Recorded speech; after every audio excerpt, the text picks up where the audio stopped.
Hello aspirants, a very warm welcome on YouTube channel of analyst IAS. तो आज का video one of the most important videos है YouTube पर centre state relations को लेकर के, क्योंकि आज हम डिस्कस करेंगे जो मणिपुर में जो सिचुएशन चल रही है इतने दिनों से, वहां पर इमरजेंसी या प्रेसिडेंट रूल जो लगाया जाता है वो क्यों नहीं लगा है और नहीं लगा है, इसके पीछे क्या चीजें हैं। तो सबसे पहले हम देखेंगे इमरजेंसी से रिलेटेड आर्टिकल्स। हम पहले जानते हैं इसको हम किस पर्सपेक्टिव से पढ़ेंगे। फर्स्ट ऑफ ऑल इसको प्रीलिम्स पर्सपेक्टिव से पढ़ेंगे, जो इंपॉर्टेंट आर्टिकल्स हैं, कौन सा आर्टिकल कब काम करता है, किस आर्टिकल में क्या चीज होती है। इसके अलावा GS2 का पार्ट हम इसमें पढ़ेंगे, बिकॉज उसको हम मेंस पर्सपेक्टिव से भी पढ़ने वाले हैं। इसमें जितने भी हिस्टोरिकल जजमेंट्स हुए या जितनी भी कमिटीज यहाँ पे बनी है इंपॉर्टेंट, उनको हम देखेंगे। Then at last we'll be discussing it from the perspective of GS4 की जो सेंट्रल स्टेट रिलेशन होता है, इसमें क्या एथिकल डिलेमास आते हैं। So this video is gonna be very interesting and informative for you. Next is कैसे emergency provision apply होते हैं मणिपुर की सिचुएशन पे, क्या चैलेंजेस हैं भारत में सेंटर स्टेट रिलेशंस को लेकर के, की कमिटीज कमीशंस क्या है, डॉक्टर BR अंबेडकर का इसमें क्या कहना था, रिलेटेड जजमेंट्स हम देखेंगे। इसके बाद हम देखते हैं प्री पर्सपेक्टिव से इन तीन आर्टिकल्स के बीच में डिफरेंस जो है, नेशनल इमरजेंसी, स्टेट इमरजेंसी और फाइनेंशियल इमरजेंसी के बीच में difference. What are the ethical dilemmas involved? And at the end of the video, we'll be discussing our today's prelims and the main practice questions. So let's start. First of all, why is it in news? Recent जो violence surge हो रहा है, खास करके मणिपुर वाले इलाकों में जो violence यहाँ पे surge हो रहा है, अगर हम बात करते हैं, ये डिस्कशन यहाँ पे उठाता है सेंटर और स्टेट के रिलेशंस को लेकर के, पर्टिकुलरली इमरजेंसी प्रोविजंस को यूज करके। ये जो प्रोविजंस हैं ये अलाउ करते हैं किसी भी सेंट्रल गवर्नमेंट को कि स्टेट के अफेयर्स में आसानी से इंटरवीन कर सकता है अगर कुछ स्पेसिफिक सर्कमस्टांसेस होते हैं। तो जो फेडरल स्ट्रक्चर है इंडिया की गवर्नेंस का, ये बहुत यूनिक है, इसीलिए हम इसको बोलते हैं basically this is quasi federal structure इसको कहा जाता है। ये इंप्लाई करता है कि हम फेडरल भी हैं और यूनिटेरियन भी हैं, जिसमें यूनिटेरियनिज्म में जो सेंटर है वो एक स्ट्रॉन्ग अथॉरिटी में आता है, और फेडरलिज्म में देखेंगे तो यहाँ जो पावर है वो सेंटर और स्टेट्स के बीच में भी डिवाइडेड रहती है। नेक्स्ट इज अलग अलग यहाँ लिस्ट होती हैं जो डिस्ट्रीब्यूशन ऑफ पावर्स होता है, ये 7th शेड्यूल के अंदर किया गया है, जिसमें 3 लिस्ट है, union, concurrent, state list. Union list में जहां पे पावर सेंटर की ज्यादा है, जैसे defence, railway, post, telegraph, income tax, custom duties, ये सारे जो हैं वो यूनियन लिस्ट के पार्ट है। कॉन्करेंट लिस्ट के पार्ट जिसमें स्टेट और यूनियन दोनों का पार्ट आता है, stamp duties, drugs, poison, electricity, newspaper, criminal laws जो होते हैं, लेबर एनफोर्समेंट वो आते हैं। इसके बाद ट्रेड, कॉमर्स, स्टेट के with in the police, fisheries, forest, local governments, theatres, industries, ये सब स्टेट लिस्ट के अंदर आता है। डिस्पाइट डिवीजन, स्पेसिफिक प्रोविजन जो है वो स्टेट को अलाउ करते हैं कि वो अपना इन्फ्लुएंशियल कंट्रोल यहाँ पे एक्सरसाइज कर सकता है स्टेट गवर्नमेंट्स के ऊपर, मेनली इमरजेंसीज के टाइम पे। तो इन आर्टिकल्स को हम देखेंगे। आर्टिकल 352 प्रोक्लेमेशन ऑफ इमरजेंसी से डील करता है। Article 353 effect of proclamation on emergency से डील करता है। आर्टिकल 354 ये एप्लीकेशन से डील करता है, प्रोविजन जो रिलेटेड है रेवेन्यू से रिलेटेड, वाइल इमरजेंसी का जो प्रोक्लेमेशन है ये ऑपरेशनल है। नेक्स्ट इज आर्टिकल 355 जो ड्यूटी ऑफ यूनियन पे एम्फेसाइज करता है to protect state against external aggression और internal disturbance as well. Article 356 it have provisions in the case of failure of constitution machinery in the case, then state emergency article 356 लगाया जाता है। Article 357 it exercises legislative powers under proclamation issued, जो article 356 के under हुआ है। Article 358 suspension of provisions, जो freedom of speech है, article 19 का ये करता है इमरजेंसीज के टाइम पे। Article 359 suspension of enforcement of rights, जो पार्ट 3 कंफर्म करता है, which are basically the fundamental rights. Next is article 359A application of this part to the state of Punjab, ये रिपील हो चुका है। आर्टिकल 360 इसमें फाइनेंशियल इमरजेंसी को लेकर के प्रोविजंस है। नेक्स्ट, कैसे इमरजेंसी की सिचुएशन मणिपुर में अप्लाई होती है। सबसे पहला, जो वाइड स्प्रेड वायलेंस हो रहा है मणिपुर में, इंक्लूडिंग सिविलियंस पर अटैक हो रहे हैं, लूटिंग हो रही है पुलिस आर्मरीज की, यहाँ पे पुलिस स्टेशंस पर भी कई बार अटैक देखे गए हैं।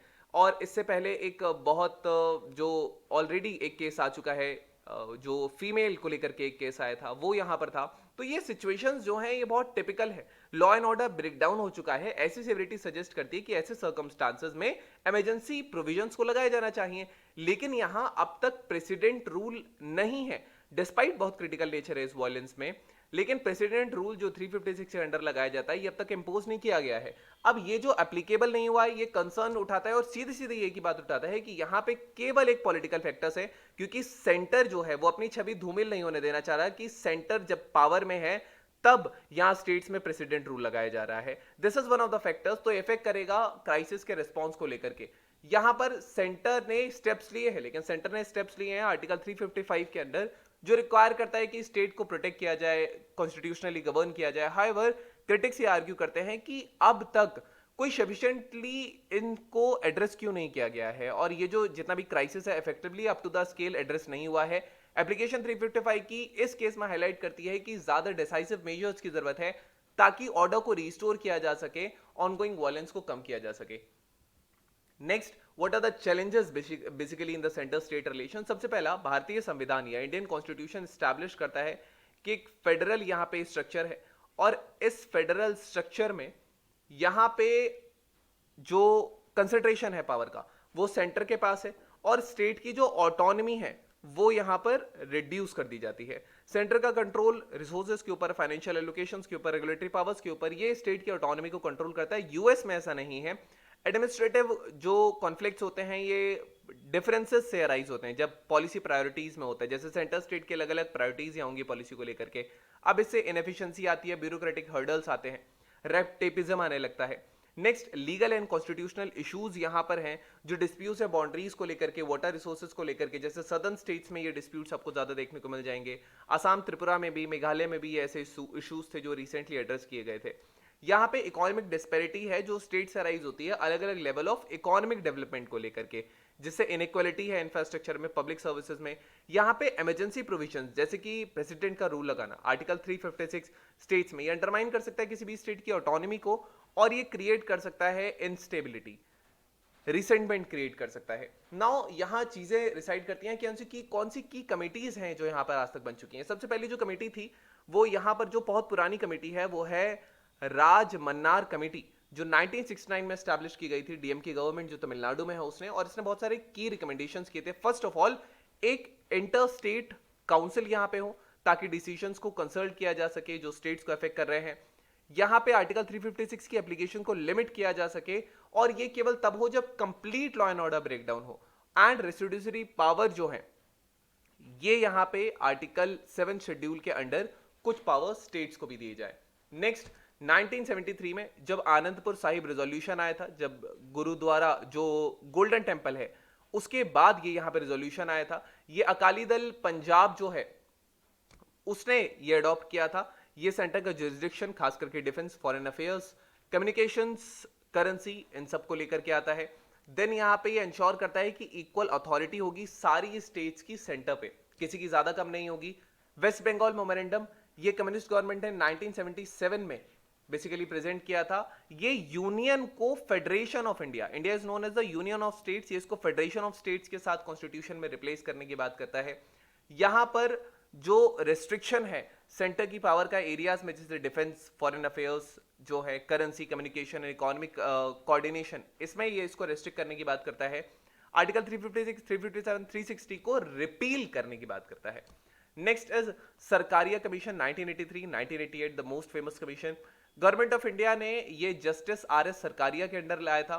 ये इंटर स्टेट काउंसिल को स्ट्रेंथन करने की बात करता है। की रिकमेंडेशंस थे, it provides guideline for the use of the article 356, it grants greater financial autonomy to the states, and also ये पावर्स को डिसेंट्रलाइज करता है जो लोकल गवर्नमेंट्स को जाती हैं। देन पुच्ची कमीशन जो 2007 में स्टैब्लिश किया था गवर्नमेंट ऑफ इंडिया ने, ये जस्टिस मदन मोहन पुच्ची के अंडर था।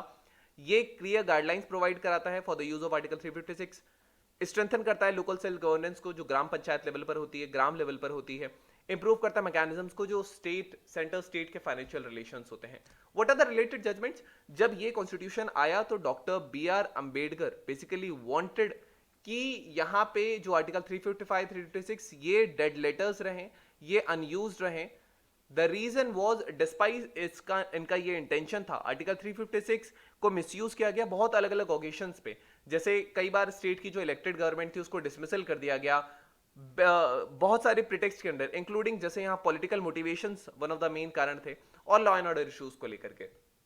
नेक्स्ट एसआर बोमानी केस 1994 में सिग्निफिकेंटली रेस्ट्रिक्ट करता है आर्टिकल 356 के मिसयूज को। सुप्रीम कोर्ट ने कहा कि प्रेसिडेंट का रूल जो है ये तभी इंपोज किया जाएगा जब कॉन्स्टिट्यूशनल मशीनरी वहां पे ब्रेकडाउन हो जाए, केवल लॉ एंड ऑर्डर इश्यूज के ऊपर नहीं। ऐसे इंपोजिशंस यहां पे अब जुडिशियल रिव्यू भी हो सकता है अगर इमरजेंसी लगी है तो। सुप्रीम कोर्ट ने डिफाइन किया कि जो ब्रेकडाउन है कॉन्स्टिट्यूशनल मशीनरी का, ये एक ऐसी सिचुएशन होनी चाहिए जिस केस में कोई भी एडमिनिस्ट्रेटर अगर किसी स्टेट में, फॉर एग्जांपल गवर्नर है, तो वो स्टेट का एडमिनिस्ट्रेशन कंटिन्यू नहीं कर पा रहा है, जेन्युइनली इंपॉसिबल हो, केवल हार्डशिप्स नहीं हो। This was the thing. Next is while article 356 को जुडिशियल रेस्ट्रिक्शंस यहां पे थे, जो स्कोप था 355 का, इसको एक्सपैंड कर दिया गया। इनिशियली सुप्रीम कोर्ट ने इंटरप्रेट किया आर्टिकल 355 को बहुत नैरोली, ऑफन इसको 356 के साथ लिंक किया गया। केसेस जैसे नागा पीपल मूवमेंट, जो सर बनानंद सोनोवाल था, एच.एस. जैन, जो कोर्ट ने इस ब्रॉडन किए खास करके 355 के इंटरप्रिटेशंस को लेकर के, that is the centre is using it right now. जो रिवाइज्ड व्यूज था ये अलाउ करता है यूनियन को एक वाइडर रेंज ऑफ एक्शंस देना ताकि स्टेट को प्रोटेक्ट किया जा सके, इंश्योर किया जा सके उसकी गवर्नेंस के साथ अलाइन करके। So these are the things जब इसको एक्सपैंड किया गया था। What are the differences between Article 352, 356 and 360, which are national emergency, state emergency, financial emergency? GS2 prelims perspective से important है। सबसे पहला जो नेशनल इमरजेंसी है ये डिक्लेयर होती है जब एक सीरियस थ्रेट हो नेशन के सिक्योरिटी को, सोवरेनिटी को, पीस को, due to war, external aggression और आर्म्ड रिबेलियन। कंडीशंस क्या हैं? War, external aggression, armed rebellion. Next state article 356 ये इंपोज किया जाता है जब एक फेलियर होगा कॉन्स्टिट्यूशनल मशीनरी का किसी भी स्टेट में, और ये इंपोज किया जाता है जब कॉन्स्टिट्यूशनल मशीनरी ब्रेकडाउन हो चुकी हो, स्टेट गवर्नमेंट फेल कर चुकी हो as per the constitution. Next financial emergency ये तब होता है जब भारत की फाइनेंशियल स्टेबिलिटी, क्रेडिट जो है वो यहां पर नहीं हो, as a part of territory वो थ्रेटन्ड हो। ये जब फाइनेंशियल स्टेबिलिटी में थ्रेटन आता है तब इसको इंपोज किया जाता है। ये रिस्क है इंडिया की क्रेडिट वर्थनेस को लेकर के, सीवियर इकोनॉमिक क्राइसिस जब होते हैं तब इसको इंपोज किया जाता है। नेशनल इमरजेंसी इसको प्रेसिडेंट यहां पे डिक्लेयर करते हैं, लेकिन रिटन रिकमेंडेशन यहां कैबिनेट का होना चाहिए, और अगर ऐसा किया है तो दोनों हाउसेस को विद इन अ मंथ इसको अप्रूव करना चाहिए। और इनिशियली ये केवल 6 मंथ्स या 6 महीने तक लास्ट करता है। 6 महीने के बाद इसको वापस से इंडेफिनेटली तक एक्सटेंड किया जा सकता है, जब तक प्रेसिडेंट चाहे तब तक, लेकिन हर 6 महीने में इसको अप्रूव करके रिन्यू करना पड़ता है। ये डिक्लेयर हुआ था जब सीनो इंडिया वॉर 1962 में, इंडो चाइना वॉर जो हुई थी, इंडो पाकिस्तान वॉर 1971 के टाइम पे ये डिक्लेयर हुई थी जब राइट्स इश्यूज हुए थे, जब 1975 से 1977 इंदिरा गांधी जी ने यहाँ पे इमरजेंसी जब लगाई थी। नेक्स्ट स्टेट इमरजेंसी जो लगती है ये गवर्नर जब रिकमेंड करते हैं प्रेसिडेंट को कि इमरजेंसी लगाई जानी चाहिए, और यहाँ पे एक रिपोर्ट जरूरी होती है जो प्रेसिडेंट के पास आनी चाहिए गवर्नर के थ्रू, और इसको दोनों हाउसेज अप्रूव करने चाहिए 2 महीने के अंदर। इनिशियल वैलिडिटी 6 मंथ की है, लेकिन ये मैक्सिमम 3 साल तक इसको एक्सटेंड किया जा सकता है पार्लियामेंट के अप्रूवल के बाद। स्टेट की इमरजेंसी ऑल्सो, जिसको प्रेसिडेंट रूल कहा जाता है, ये 100 से ज्यादा बार इंडिपेंडेंस के टाइम से लगा जा चुकी है। नेक्स्ट इज डिक्लेयर्ड बाय, जो फाइनेंशियल इमरजेंसी है प्रेसिडेंट तब डिक्लेयर करते हैं और ये दोनों हाउसेज अप्रूव करते हैं विद इन 2 मंथ्स का यहाँ पे टाइम होता है। रिमेंबर द थिंग्स कि यहाँ पे विद इन 1 मंथ अप्रूवल चाहिए, यहाँ विद इन 3 मंथ्स, यहाँ बेसिकली 2 मंथ्स अप्रूवल चाहिए, अगेन यहाँ पे 2 मंथ्स का अप्रूवल चाहिए, और यहाँ पे ये इंडेफिनेटली कंटिन्यू कर सकती है पीरियोडिक अप्रूवल तक। यहाँ पे स्टेट इमरजेंसी मैक्सिमम 3 साल तक कर सकती है। इंडिया ने अब तक फाइनेंशियल इमरजेंसी कहीं नहीं लगाई है, कभी नहीं लगाई है। यहाँ फंडामेंटल राइट्स जो आर्टिकल 19 है, जैसे फ्रीडम ऑफ स्पीच, ये ऑटोमेटिकली सस्पेंड कर दिए जाते हैं। आर्टिकल 20, आर्टिकल 21 जो सिटीजन को सेल्फ इंक्रिमिनेशन से प्रोटेक्ट करता है, और 21 जो है right to life and liberty, ये फोर्स में रहता है। यहां पे आपको ये ध्यान रखना है कि फंडामेंटल राइट्स सस्पेंड नहीं किए जाते हैं। फंडामेंटल राइट का जो एनफोर्समेंट होता है कि आप कोर्ट जा सकते हो कि my fundamental rights have been infringed, ये हटा दिया जाता है।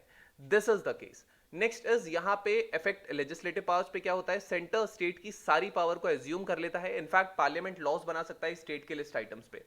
यहाँ पे स्टेट इमरजेंसी में कोई ऑटोमेटिक सस्पेंशन फंडामेंटल राइट्स का यहाँ पे नहीं होता, लेकिन सर्टेन रिस्ट्रिक्शंस इंपोज किए जा सकते हैं।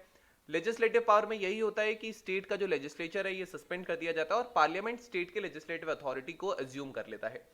नेक्स्ट, कोई डायरेक्ट इफेक्ट फंडामेंटल राइट्स पे नहीं आता। हाँ, फाइनेंशियल एक्शन जैसे गवर्नमेंट एम्प्लॉइज की सैलरीज, प्रॉपर्टी, डिस्ट्रीब्यूशन जो रिसोर्सेज का है, ये इंपैक्ट किया जा सकता है। इंडिविजुअल राइट्स इनडायरेक्टली यहाँ ये किया जा सकता है सेंटर को कंट्रोल मिलता है फाइनेंशियल मैटर्स के ऊपर, इंक्लूडिंग सैलरीज जो गवर्नमेंट ऑफिशियल्स की होती है और रिसोर्स एलोकेशंस को लेकर के। नेशनल इमरजेंसी जो एग्जीक्यूटिव पावर्स पे यहाँ पर इफेक्ट इसका आता है, तो प्रेसिडेंट ये बेसिकली स्टेट गवर्नमेंट्स को ये डायरेक्ट कर सकते हैं कि टू एग्जीक्यूट यूनियन लॉज या पॉलिसीज, पोटेंशियली ओवरराइड कर सकते हैं स्टेट की अथॉरिटीज को। यहाँ पे एग्जीक्यूटिव पे इफेक्ट आता है कि गवर्नर या कोई भी सेंट्रल अथॉरिटी एज्यूम करती है एग्जीक्यूटिव पावर स्टेट की जो होती है। यहाँ पे सेंटर सारी फाइनेंशियल मैटर्स कंट्रोल करता है जो ओवरराइड करते हैं स्टेट के फाइनेंशियल गवर्नेंस को। Now what are the ethical dilemmas. Article 356 का मिसयूज बेसिकली होता है, जनरली पॉलिटिकल गेन्स के लिए होता है, जैसे कि 1980s 1990s के टाइम पे हुआ था। जो मिसयूज आर्टिकल 356 का क्वेश्चन रेज करता है कि क्या पावर का बैलेंस है सेंटर और स्टेट्स के बीच में, और पोटेंशियल पॉलिटिकल इंटरफेरेंस ना हो स्टेट के अफेयर्स में पावर को लेकर के, पॉलिटिकल पावर को लेकर के। रिसोर्स के एलोकेशन को एक कॉम्प्लेक्स सिस्टम है बेसिकली भारत का फेडरल सिस्टम, तो रेवेन्यू शेयरिंग या रिसोर्स एलोकेशन सेंटर स्टेट्स के बीच में थोड़ा कॉम्प्लेक्स हो जाता है। रिसोर्स का एलोकेशन ये एक कंटेशियस इशू हो जाता है जहां पे स्टेट कंपीट करता है लार्जर शेयर के लिए, कि जैसे जो स्टेट्स हैं यूपी और बिहार वाले स्टेट्स, इनको ज्यादा यहाँ पे रिसोर्सेज दिए जाते हैं, डिस्पाइट जो टैक्स कलेक्शन है वो सदर्न स्टेट से ज्यादा है। ये वन ऑफ द चीजें रहती हैं जो पॉलिटिकल इशूज में बर्न रहती हैं। फेवरेटिज्म का एक्यूजिशन होता है यहाँ पे, पर्टिकुलरली स्टेट्स जिनके पास लिमिटेड पोटेंशियल, यहाँ पे लिमिटेड रिसोर्सेज या पॉलिटिकल इन्फ्लुएंस हो। यहाँ पे इक्विटेबल डिस्ट्रीब्यूशन जो रिसोर्सेज का है बहुत क्रूशियल है, ताकि रीजनल डेवलपमेंट हो, डिस्पैरिटी जो लिविंग स्टैंडर्ड्स में है इसी देश के लोगों में उनको हटाया जा सके। एक डेलिकेट बैलेंस है यहाँ नेशनल स्टेट इंटरेस्ट और स्टेट ऑटोनॉमी को बनाए रहना। नेशनल पॉलिसी कभी भी स्टेट लेवल प्रायोरिटीज में भी यहाँ क्लैश कर सकती है। फॉर एग्जाम्पल अगर हम लेते हैं कि अगर कोई स्टेट है जहां पे एक नेशनल लेवल अप्रोच, यहाँ पे अगर कोई पॉलिसी आ जाती है, फॉर एग्जांपल इकोनॉमिक जोन्स का एक पार्ट आ जाता है। अब यहीं पे कुछ स्टेट्स हैं जिनकी की इंडस्ट्रीज ही इकोनॉमिक जोन्स बेसिकली एनवायरमेंट के जो जोन्स होते हैं उसमें होती है। अब यहां पर स्टेट रजिस्ट करना शुरू कर देते हैं, बिकॉज इनका जो चीजें हैं मैक्सिमम जो इनको मिल रही हैं, उनकी मैक्सिमम इंडस्ट्रीज ही इन्हीं स्टैंडर्ड से रिलाई करती हैं, तो यहाँ पे नेशनल वर्सेस स्टेट्स की कंडीशन आने लगती है। नेक्स्ट यहाँ पे एथिकल डिलेमा लाई करता है डिटरमाइन करने में कि कैसे जो रिकंसाइल जो नेशनल ऑब्जेक्टिव्स होते हैं लेजिटिमेट इंटरेस्ट के साथ ही इंडिविजुअल स्टेट्स के साथ भी आए। सो यहाँ ग्रीन जोन्स का प्रॉब्लम आता है बेसिकली, अगर आए तो this is just an example. Next is inter state dispute होता है, डिस्प्यूट शेयर्ड रिसोर्सेज के ऊपर, जैसे वाटर फॉरेस्ट बाउंड्रीज के ऊपर। एथिकल डिलेमा बहुत डिफिकल्ट कॉम्प्रोमाइजेस होते हैं, ये अनफेयरनेस या बायस के एक्यूजेशंस लेकर के आ सकता है। इक्विटेबल रेजोल्यूशन हो यहाँ पे इंटर स्टेट डिस्प्यूट्स का, ये कमिटीज का मेंटेन होना, ताकि पीस हार्मनी स्टेट्स के अंडर रहे। Next we have today's students question. The question says the following statements correctly describe the federal structure of governance in India as outlined in the constitution. The Indian federal structure is purely federal with no influence for unitarism. The 7th schedule of Indian constitution categorizes subjects into unions list, state list, concurrent list, determining the distribution of power between center and states. The center has exclusive authority over all subjects listed in state list during normal circumstances. In emergencies, the center can exert greater control over state governments, overriding the unusual distribution of power. Select the correct answer in the code given below. I hope you all can answer it. The question can be easy to moderate. So type the answers in the comment section relative if it's not correct or not. Then we have today's main expected question. The question says that analyze the evolution of center-state relations in India since independence, highlighting the key events, constitutional provisions, and judicial pronouncements that have shaped the federal structure. Discuss the contemporary challenges faced in center-state relations and suggest political solutions to ensure cooperative, harmonious federalism. The question, which is related to your GS2, already जिस दिन से mains answer series शुरू हुई है, जिसमें 30 question हम monthly solve करते हैं, यहाँ पे 50 प्लस बच्चे ऑल ओवर इंडिया से एनरोल कर चुके हैं. So if you are lagging behind, go to the description section, go to the app section, from app section go to the chat section. There you can basically have a free chat with our mentor there, and then you can basically submit your answers there for evaluation because, and for your own evaluation as well, because mains answer is very important, writing practice is very important. So thank you, have a nice day and stay tuned with Analyst IAS for your better preparation.